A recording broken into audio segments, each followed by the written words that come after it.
అందరికీ నమస్కారం. మన తెలుగు ఛానల్కి స్వాగతం. ఇంగ్లీష్లో సింగులర్ ప్లూరల్ ఉంటాయి కదా, మనం తెలుగులో వచనాలు అంటే ఏకవచనం బహువచనం, సింగులర్ ఏకవచనం, ప్లూరల్ బహువచనం ఏ విధంగా ఉంటాయో నేర్చుకుందాం. ఒకటి ఉంటే చేప, రెండు కానీ అంతకంటే ఎక్కువ కానీ ఉంటే చేపలు. ఈజీగా అర్థం కావాలని బొమ్మలతో ఇచ్చాను చూడండి. ఇది చేప, చేపలు. పిట్ట, పిట్టలు. పిట్ట, పిట్టలు. కుక్క, కుక్కలు.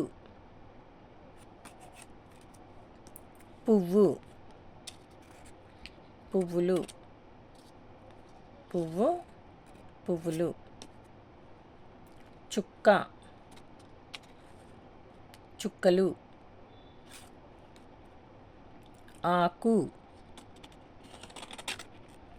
ఆకులు. జింక, జింకలు.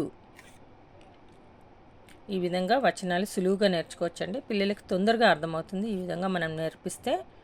ఈ వీడియో కనుక మీకు నచ్చినట్లయితే, ఇంకా ఇలాంటి వీడియోలు మీకు కావాలంటే నా ఛానల్ని సబ్స్క్రైబ్ చేయండి, లైక్ చేయండి, కామెంట్ చేయండి.